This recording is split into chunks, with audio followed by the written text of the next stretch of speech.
இன்னைக்கு எபிசோட்கான மூணாவது ப்ரோமோல துஷாருக்கும் கமருதீனுக்கும் சண்டை வந்ததுல அதை தான் காமிக்கிறாங்க. அதாவது துஷாரை வந்து பார்த்தீங்கன்னா கமருதீன் வந்து கக்குஸ்கோடா அப்படின்ற மாதிரி கூப்பிடுறாரு. அதுக்கு நான் வரேன் வா அப்படின்ற மாதிரி துஷாரும் போவார். ஸோ அதுக்கப்புறம் ஒரு பெரிய சண்டை நடக்கும். ரெண்டு பேரும் மாறி மாறி அடிச்சுப்பாங்க. அந்த ப்ரோமோ தான் பார்த்தீங்கன்னா காமிச்சிருக்காங்க. ஆக்சுவலாக ப்ரோமோ எடிட்டர் வந்து பார்த்தீங்கன்னா கிளிப்ஸை வந்து மாற்றி போட்டுட்டாருன்னு நினைக்கிறேன். இதை செகண்ட் ப்ரோமோவை போட்டுருக்கணும். இப்போ தேர்ட் ப்ரோமோவை ரிலீஸ் பண்ணியிருக்காரு. எனிவேஸ் இதுக்கப்புறம் கண்டென்ட் இல்லையா அப்படின்னு நம்ம நினைக்கும் போது ஆச்சரியமா இருக்கு. ஏன்னா பிக் பாஸ் வந்து பார்த்தீங்கன்னா கண்டென்ட் எடுத்து கொடுக்குற மாதிரி பயங்கரமாக ஏற்றி விட்டுருக்காரு. ஆக்சுவலாக இந்த வீடியோவில் அந்த சண்டையை பற்றி பார்க்க போகிறது. ஏன்னா சண்டையை பற்றி ஆல்ரெடி டிஸ்கஸ் பண்ணியாச்சு. அதில் வந்து பார்த்தீங்கன்னா ரெண்டு பேர் மேலேயும் தப்பு இருக்கு. துஷார் மேலேயும் தப்பு இருக்கு, கமருதீன் மேலேயும் தப்பு இருக்கு. துஷார் வந்து ட்ரிகர் பண்ணா கமருதீன் வந்து பார்த்தீங்கன்னா வார்த்தையை விட்டது. அதாவது வெளியே இருந்தனா உனக்கு நேற்றுக்கு கண்ணெல்லாம் பழுத்துருக்கும் அப்படின்ற மாதிரி பார்த்தீங்கன்னா துஷார் இது கமருதீன் மிரட்டினதும் தப்பு. அதே மாதிரி துஷார் வந்து பார்த்தீங்கன்னா கமருதீன் அத்தனை தடவை பொறுமையாக போயிடுன்னு சொல்லியும் துஷார் பக்கத்தில் நின்று வாண்டடாக வெறுப்பேற்றினது. அதெல்லாம் நிறைய பேர் அந்த ப்ரோமோவை பார்க்கும்போது உங்களுக்கு புரியாது. என்ன நினைப்பீங்க, துஷார் மேலே எந்த தப்புமே இல்லை, அட துஷார் என்னப்பா அவன் பாட்டுன்னு தானே பாருங்க, அவன் நியாயமாக தானே பேசுகிறான் அப்படின்ற மாதிரி தோணும். ப்ரோமோவை பார்த்தா தெரியாது, லைவ் பார்த்ததுனால சொல்கிறேன். வாண்டடாக கிட்டத்தட்ட ஒரு 10 நிமிஷம் வெறுப்பேற்றிட்டே இருப்பான், போக மாட்டேன், இங்கே தான் இப்போ என்ன பண்ணுவேன் நெக்கில் ஏற்றுவான். ஸோ அந்த நெக்கில் ஏற்ற காரணத்தினால பார்த்தீங்கன்னா கமருதீன் வந்து ஒரு கட்டத்தில் பொறுமையாக இருந்து இஷ்டத்துக்குன்னு வார்த்தை விட்டுறது. கமருதீன் மேலே இருக்க தப்பு என்ன தெரியுமா, இஷ்டத்துக்குன்னு வார்த்தையை விடுறது, யார் என்னன்னு பார்க்கறது இல்லை, இஷ்டத்துக்குன்னு வார்த்தையை விடுறது, அந்த வார்த்தை எப்படிப்பட்ட வார்த்தைன்னு யோசிக்கிறது இல்லை, இன்னத்துக்கு கண்ணை பழுத்து இருக்கும் அப்படின்ற மாதிரி சொல்கிறதெல்லாம் கொஞ்சம் வயலன்ஸ் தான். அது மட்டும் இல்லை, ரெண்டு பேரும் அடிச்சுக்கவே செஞ்சுட்டாங்க. கமருதீன் முதுகு பிடிச்சி தள்ளினா துஷார் வந்து பார்த்தீங்கன்னா நெஞ்சை பிடிச்சி தள்ளி விட்டாப்ல. ஸோ ரெண்டு பேருக்குமே லிட்டரலாக ரெட் கார்டு கொடுக்கணும் அப்படின்றதான் அந்த ப்ரோமோவை பார்க்கும்போது எல்லாருக்குமே தோணும். நானும் அதை தான் சொன்னேன். ஒன்று ரெட் கார்டு கூட நீங்கள் கொடுக்க மாட்டீங்கன்னு தெரியும், அட்லீஸ்ட் எல்லோ கார்டாவது காமிங்க அப்படின்ற மாதிரி தான் இப்போ வரைக்கும் சொல்ல தோணுது. எனிவேஸ் அந்த ப்ரோமோ கண்டென்ட் அவ்வளோதாங்க, சிம்பிள், ஆல்ரெடி டிஸ்கஸ் பண்ணியாச்சு. அதை எடுத்து ஓரம் வச்சுட்டு மெயினாக இந்த வீடியோவில் வந்து பார்த்தீங்கன்னா இந்த பிக் பாஸ் வந்து எல்லாரும் ஏற்றி விட்டுருக்காருன்னு சொன்னல, அது வந்து பார்த்தீங்கன்னா ஒரு லெவலுக்கு மேலே பயங்கரமாக ஏற்றி விடுறாருன்னு சொல்லணும். ஏன்னா நேற்று ஏற்றி விட்டதுக்கு தான் சரியான சண்டை வந்தது.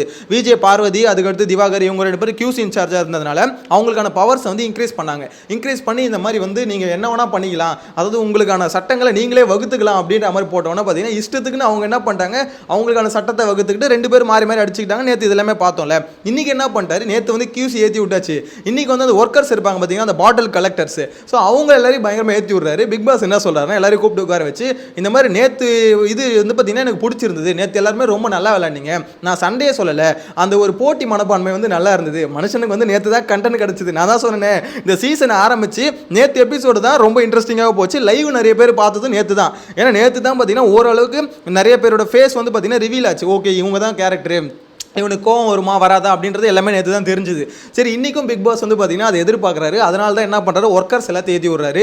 நீங்கள் வந்து வெறும் பாட்டில்ஸ் எதுவுமே கொடுக்குறீங்க, நீங்கள் வந்து ஒர்க்கர்ஸ் இல்லை, எம்ப்ளாயிஸ் இல்லை, நீங்களும் அதுக்கு ஓனர் தான்டா, நீங்கள் பேரம் பேசணும். இந்த மாதிரி அவன் வந்து ஒரு காயின் கொடுக்குற, ஒரு 2 பாட்டில் ஒரு காயின் கொடுக்குறேன்னா ஒத்துக்காதீங்க, நீங்கள் வந்து பேரம் பேசுங்க, நீங்கள் ஜெயிச்சா உங்களுக்கு நாமினேஷன் ஃப்ரீ பாஸும் கிடைக்கும், இன்னொருத்தவங்களும் பார்த்தீங்கன்னா நாமினேஷன் ஃப்ரீலேருந்து காப்பாற்றலாம். ஸோ அந்த பவர் உங்களுக்கு இருக்குது. அது இல்லாமல் ஜெயிக்கிறவங்க சூப்பர் டீலக்ஸ் இருக்குல்ல, அந்த வீட்டுக்கும் டேரெக்டாக போயிடலாம் அப்படின்ற மாதிரி ஏகப்பட்ட ஆஃபர்ஸ் வந்து தூக்கி அள்ளி தெளிச்சிருக்காரு.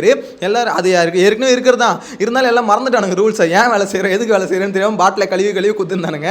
அதாவது கொஞ்சமாக யோசிச்சிருக்கணும். இவனுங்க யோசிக்காதனால பிக் பாஸ் என்ன பண்ணார், இவ்வளோ விஷயம் இருக்குது, அப்புறம் ஏன் இன்னும் எம்ப்ளாயர்ஸாக ஒர்க்கர்ஸாகவே உங்களை நினச்சிக்கிறீங்க, கரெக்டாக நீங்கள் ஜெயிக்கணும்னு நினைங்க, ஒரு மும்முரம் போட்டி வேணும்டா உங்ககிட்ட அப்படின்ற மாதிரி பார்த்தீங்கன்னா ஒர்க்கர்ஸ் ஏற்றி விட்டுருக்காரு. அதை பார்க்க சொல்ல எனக்கு என்ன தோணுச்சுன்னா, அப்போ நேற்றை விட இன்னைக்கு சரியாக அடிச்சுக்க போகிறானுங்க அப்படின்னு நினச்சேன். ஆனால் இன்னைக்கான தேர்ட் ப்ரோமோ திருப்பியும் கமருதீன் துஷார் சண்டை போட்டாங்களா, அதை போட்டதுக்கப்புறம் கொஞ்சம் டவுட் வருது. என்னடா இது மூணாவது ப்ரோமோக்கு கண்டென்ட் இல்லாமல் ஆல்ரெடி லைவ்ல முடிஞ்சது எடுத்துட்டு வரானுங்கன்னா அப்போ கண்டிப்பாக இவனுங்க கிட்ட வந்து இன்னைக்கு சம்பவம் இல்லை போல. அப்போ ஒர்க்கர்ஸ் வந்து நேற்று மாதிரியே கழுவி திருப்பி அவங்க கிட்ட கொடுத்து அப்படியே ஒரு மாதிரி சாஃப்டாக போயிட்டானுங்களோ அப்படின்ற மாதிரி எனக்கு என்னமோ ஃபீல் ஆகுது. ஆனால் பிக் பாஸ் வந்து பயங்கரமாக கொளுத்தி போகிறாருங்க, உண்மையிலே சொல்கிறேன். ஏன்னா அந்த மனுஷன் கொளுத்தி போட்டு தான் ஆகணும். இது வரைக்கும் இதுக்கு முன்னாடி சீசன்லாம் இந்த மாதிரிலாம் பண்ண மாட்டார். நார்மலாக டாஸ்க்கு கொடுப்பாரு, அதுலேயே ஆட்டோமேட்டிக்காக அடிச்சுக்க ஆரம்பிச்சிருவாங்க. ஆனால் இந்த வாட்டி என்ன பிரச்சனைனா, இவர் டாஸ்க்கு கொடுத்தா உங்களுக்கு புரிய மாட்டுது. அந்த ஆஃபர்ஸ் அவ்வளோ பெனிஃபிட்ஸ் கொடுக்குறாருல, அந்த பெனிஃபிட்ஸ் ஏன் கொடுக்குறாரு எது கொடுக்குறாருன்னே புரிய மாட்டுது. இப்போ ஒரு எக்ஸ்பிளனேஷன் பண்ணிட்டார் க்ளீனாக, இப்பயும் புரியுமான்னு கேட்டால் பாதி பேர் புரியாமல் தான் சுற்றுவானுங்க. அது மட்டும் இல்லாமல் அவர் சொன்ன விஷயம்னா, நேற்று நிறைய பேர் வந்து அந்த போட்டி மனப்பான்மை இருந்தது, ஆனால் சில பேர்கிட்ட இல்லை அப்படின்ற மாதிரி சொன்னார். யாரை தெரியுமா சொன்னார், அதுதாங்க நம்மளோட புனிதர், அதாவது சபரி இருக்காருல்ல, இவங்கள தான் சொல்றாரு. அவங்களாம் போட்டி மனப்பான்மை இல்லை அப்படின்ற மாதிரி கிளியராக சொல்லிட்டாரு. ஸோ அதனால தான் பார்த்தீங்கன்னா சபரி வந்து இன்னைக்கு ஒரு கண்டென்ட் நான் கூட சொல்லியிருந்தேன் செகண்ட் ப்ரோமோல, என்ன இந்த நடிப்பு நடிக்கிறாப்ல அப்படின்ற மாதிரி சொல்லியிருந்தால, அது ஏன்னு இப்போ தான் புரியுது. ஆக்சுவலாக பிக் பாஸ் வந்து இந்த மாதிரி வந்து நேற்று சில பேர்கிட்ட இந்த மாதிரி நான் பார்க்க முடியல, அந்த போட்டி மனப்பான்மை இல்லைன்னு சொல்லிட்டாருல, சபரிக்கு அப்பயே பார்த்தீங்கன்னா மூஞ்சில் லட்சம் மாதிரி ஆயிடுச்சு. சே நம்ம தான் நேற்று வந்து எதுவும் பண்ணலையோ பர்ஃபார்மன்ஸ், அதனால தான் இன்னைக்கு வந்து தலைவன் வந்து பர்ஃபார்மன்ஸ் பண்ணியிருக்காரு.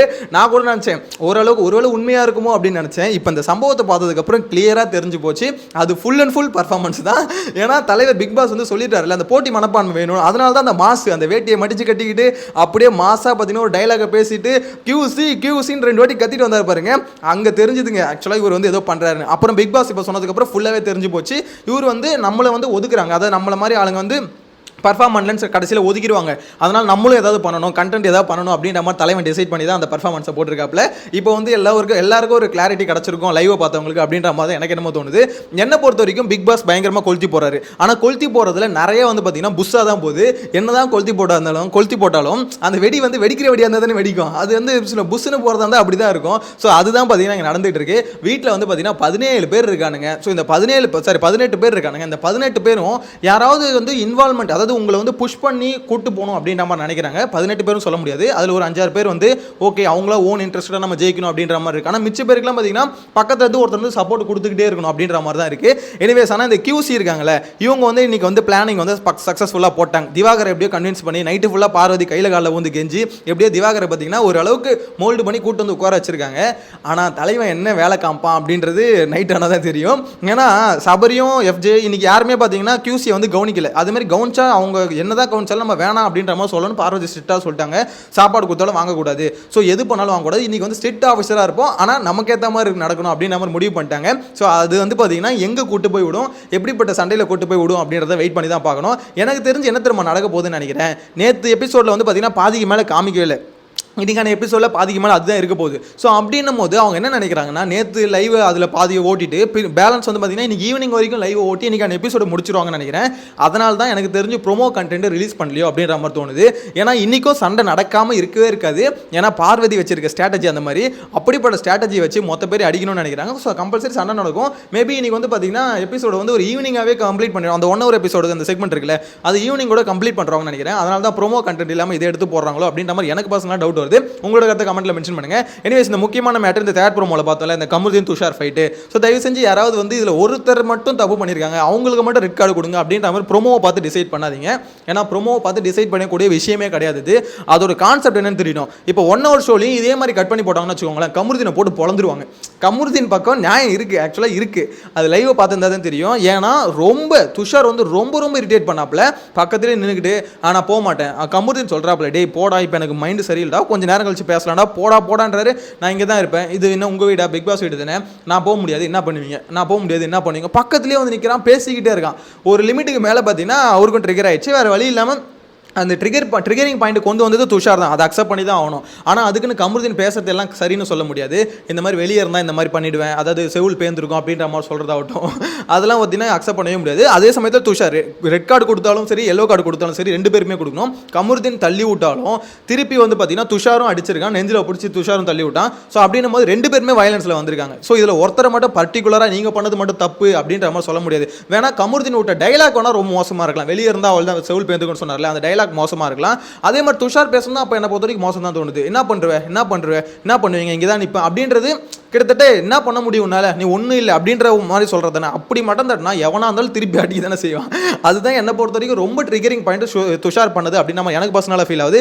எனிவேஸ் தேர்ட் ப்ரோமோல கண்டென்ட் இல்லை, ஆனால் பிக் பாஸ் வந்து கொளுத்தி போட்டு கண்டென்ட்டுக்கு ரெடி பண்ணுறாரு அப்படின்றதான் இந்த வீடியோட ஒரு மோட்டோ. இதை தான் நான் சொல்ல வந்தேன். எனிவேஸ் உங்களோட கருத்தை கமெண்ட்ல மென்ஷன் பண்ணுங்க. பிக் பாஸ் இந்த மாதிரி கொளுத்தி போட்டு கண்டென்ட் எடுக்கிறாருல, இதை பார்க்கும்போது உங்களுக்கு என்ன ஃபீல் ஆகுது, இவங்களுக்கு எவ்வளோதான் எக்ஸ்பிளனேஷன் கொடுத்தாலும் புரியும்னு நினைக்கிறீங்களா இல்லை புரியாதுன்னு நினைக்கிறீங்களா? உங்களோட கருத்தை கமெண்ட்ல மென்ஷன் பண்ணுங்க. நெக்ஸ்ட் வீடியோல மீட் பண்ணலாம். Bye by.